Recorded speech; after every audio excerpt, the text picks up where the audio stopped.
Picture a tree. If you've been through the education system since the introduction of the national curriculum, there's a good chance that you learned that trees breathe in a gas called carbon dioxide and breathe out a gas called oxygen, right? Well, not exactly. This statement is full of misunderstanding, partially answered questions, not to mention a drastically oversimplified model of the gases that we breathe in. As a trainee science teacher, it's my job to try and educate out misconceptions like this of the students I see in my classroom. So how do we do this? By introducing cognitive conflict.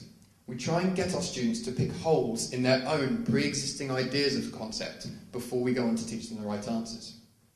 To demonstrate this, in 2008, Dr. Derek Muller submitted his PhD thesis investigating the use of multimedia to teach physics.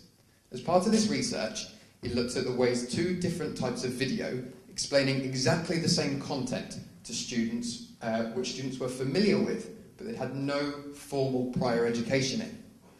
The first of these videos presented the content in a format which was clear, concise, and easy to understand, whereas the second video presented exactly the same content, but was termed to be more confusing by the students because it first identified and addressed some commonly held misconceptions of that topic.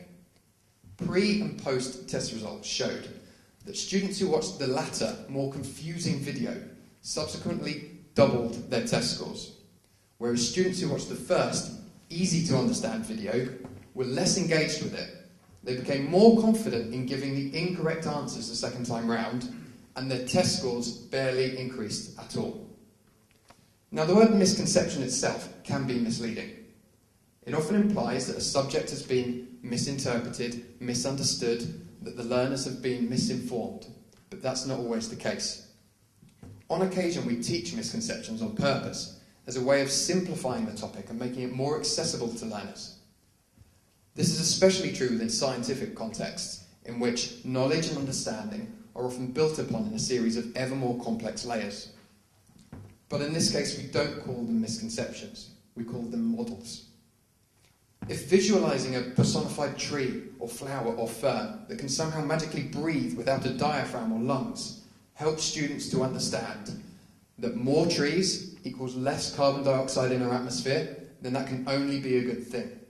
But for those students who want more, who will possibly go on to study and work in scientific industries, in order to teach them how to find the correct answers to questions, we need to first teach them how to identify the wrong ones. Thank you.